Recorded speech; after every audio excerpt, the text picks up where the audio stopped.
Buddhism is compassion, wisdom, courage. The teachings of the Buddha, the art of living happily and liberated. The teachings of Shakyamuni Buddha are not mysterious sayings or dogmatic beliefs, but are the art of living mindfully and happily amidst everyday life. The Buddha did not establish a religion for worship, but pointed to a path of spiritual experience, helping people understand the nature of suffering and achieve the cessation of suffering, Nirvana. Right from the first discourse, the Dhammacakkappavattana Sutta, Saṃyutta Nikāya 56:11, the Buddha declared the Four Noble Truths, four sacred truths. This is suffering. This is the origin of suffering. This is the cessation of suffering. And this is the path leading to the cessation of suffering.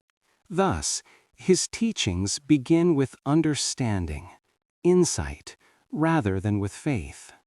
The Buddha clearly stated, "One who sees suffering sees the Dhamma. One who sees the Dhamma sees the Tathāgata." Saṃyutta Nikāya, SN 22.87. To see suffering is to see the nature of life, impermanent, subject to change and decay, and insubstantial. But understanding suffering is not to be pessimistic, but to open up the light of wisdom. When one clearly sees the cause of suffering, one becomes capable of eradicating suffering, just as a doctor, knowing the correct illness, can prescribe the correct medicine.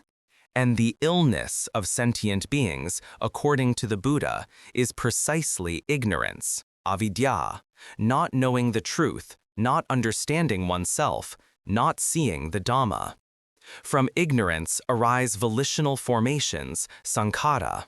From volitional formations arises consciousness, then name and form, the six sense bases, contact, feeling, craving, clinging, becoming, birth, old age, and death.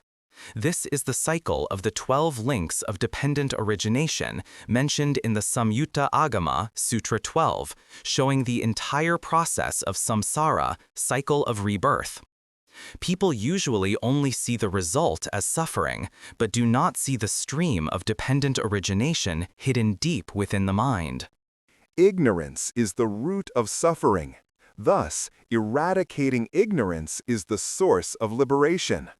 When there is wisdom, prajna, ignorance dissipates, the subsequent causal links cease, and the cycle of rebirth closes. The Buddha taught in the Majjhima Nikāya, MN 9, right view. One with right view is one who knows suffering, knows the origin of suffering, knows the cessation of suffering, and knows the path leading to the cessation of suffering.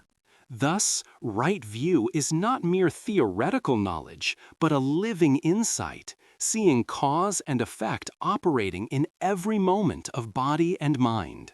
When wisdom shines forth, people realize that all phenomena are impermanent, all things are non-self, and all feelings are merely temporary aggregates of conditions. The clinging to I and mine is the root source of all suffering. When clinging is relinquished, one is no longer bound, and nirvana, the state of absolute tranquility, manifests in the present moment. Nirvana is not a distant heaven, but the freedom of the mind. In the Saṃyutta Nikāya, SN 43.1, the Buddha taught, "There is the unborn, unbecome, unmade, unconditioned. If there were not the unborn, unbecome, unmade, unconditioned, there would be no escape from the born, the become, the made, the conditioned." That unborn, undying, is precisely the tranquil essence, the undefiled fundamental mind that anyone can realize. In the Saṃyutta Agama, Sutra 265, the Buddha stated that one who attains nirvana is the happiest among all happy people, because their mind has departed from all fetters, living amidst the world without being carried away by it. The path to nirvana, the Buddha taught, is none other than the noble eightfold path, 8 factors leading to peace: right view, right intention, right speech, right action, right livelihood, right effort, right mindfulness, and right concentration. In the Majjhima Nikāya, MN 36, Saṃyutta Sutta, he said, "My Dhamma is immediate, practical, timeless, verifiable for oneself, and leading to one's own realization. This Dhamma does not demand blind faith, but is a method of practice where each person is a scientist of their own mind." But the Buddha did not stop at liberating only oneself. When the Dharma was transmitted to the Mahayana era, the Bodhisattva ideal emerged, expanding from self-liberation to liberating others. In the Lotus Sutra, the Buddha declared, all Buddhas appear in the world for one great purpose: to reveal, teach, enlighten, and lead sentient beings to enter into the Buddha's insight wisdom. The Buddha's insight is the wisdom of the Buddha nature within each person. Everyone has the potential to realize it. And the Vimalakirti Nirdesha Sutra affirms, a bodhisattva is sick because sentient beings are sick. When sentient beings are cured, the bodhisattva becomes well. That is the spirit of compassion and wisdom merged into one, engaging in the world yet remaining tranquil, acting without defilement. In the Avatamsaka Sutra, this ideal is pushed to its peak. The mind is like a skilled painter, drawing all kinds of aggregates. Meaning, the mind is the artist that paints the entire world. When the mind is pure, the world is pure. When the mind is at peace, all phenomena are at peace. Thus, spiritual practice is not about escaping life, but transforming life with a liberated mind. These teachings are not only found in the Sutra Pitaka, discourses, but are also established in the Vinaya Pitaka, discipline, and Abhidhamma Pitaka, higher doctrine. In the Dharma-guptaka Vinaya, the Buddha emphasized that precepts are not just about preventing evil, but also the foundation for concentration. Concentration gives rise to wisdom, and wisdom leads to liberation. And in the Visuddhimagga, the path of purification by Venerable Buddhaghosa, a masterpiece of the southern tradition, Theravada, the path of practice is expounded in detail, from morality, sila, to concentration, samadhi, then to wisdom, prajna. All converge on a single goal: liberation of mind and liberation by wisdom. Later, Mahayana, in the Mahaprajnaparamita Shastra by Nagarjuna Bodhisattva, further developed, wisdom is the mother of all Buddhas. Compassion is the father who nurtures sentient beings.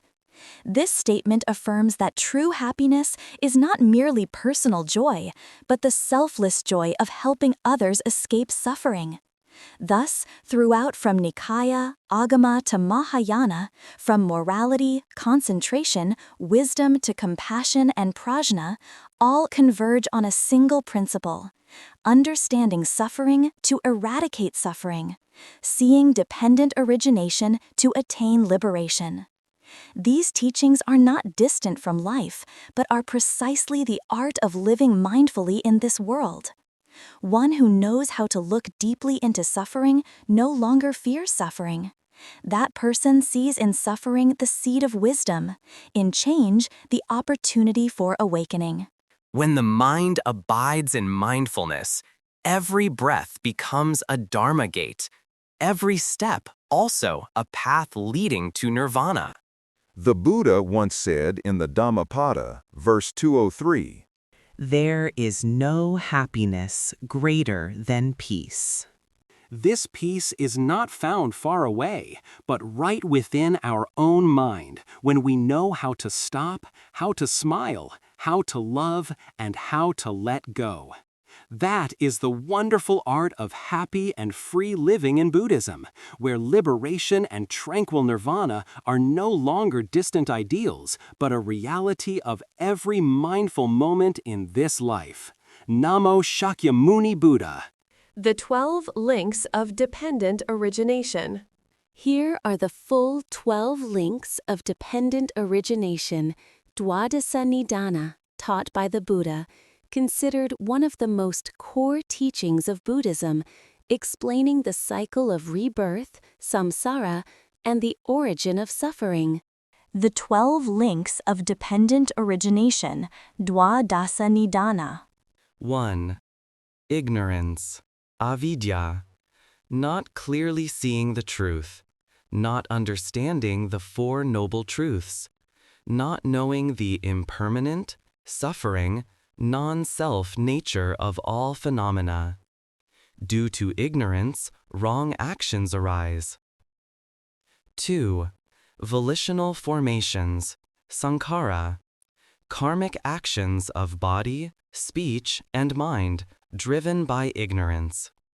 Due to volitional formations, karmic energy is created, leading to rebirth. 3. Consciousness, vijnana, the stream of discriminative and recognizing consciousness, the seed of the next life. Due to consciousness, the formation of name and form occurs. 4. Name and form, nama, rupa. Name refers to mental factors, feeling, perception, volition, consciousness. Form refers to the physical body. These two elements constitute a living being. Due to name and form, the development of the sense bases occurs. 5. 6 sense bases. The 6 sense faculties, eyes, ears, nose, tongue, body, mind, come into contact with the 6 sense objects. Due to the 6 sense bases, contact arises. 6. Contact, sparsha, the meeting of a sense faculty, its object, and consciousness, e.g., eye plus visible form plus eye consciousness equals contact. Due to contact, feeling arises. 7. Feeling, vedana, the sensation that arises when there is contact, comprising pleasant feeling, unpleasant feeling, neutral feeling. Due to feeling, craving arises. 8. Craving, trishna, desire, thirst, clinging to pleasures, fame, physical body, existence or non-existence. Due to craving, clinging arises. 9. Clinging, upadana, the act of grasping, holding tightly to what one likes or to one's own views. Due to clinging, becoming arises. 10. Becoming, bhava, existence, continuation, meaning the process of generating karma leading to rebirth. Due to becoming, birth arises. 11. Birth, jati, the act of being born into a new existence, body and mind beginning another life cycle. Due to birth, old age and death arise. 12. Old age and death, jara marana, aging, death, along with sorrow, lamentation, pain, grief, and despair, the entire mass of suffering gathers. Summary of the causal chain. Due to ignorance, there are volitional formations. Due to volitional formations, there is consciousness. Due to consciousness, there is name and form. Due to name and form, There are the 6 sense bases. Due to the 6 sense bases, there is contact. Due to contact, there is feeling. Due to feeling, there is craving. Due to craving, there is clinging. Due to clinging, there is becoming. Due to becoming, there is birth. Due to birth, there is old age and death. Sorrow, lamentation, pain, grief, and despair. Meaning. These 12 links of dependent origination form the chain of samsaric bondage, known as the cyclical dependent origination. If ignorance is eradicated, then volitional formations cease. When volitional formations cease, consciousness does not arise, and the entire chain of suffering comes to an end. That is the path to liberation, the tranquil nirvana.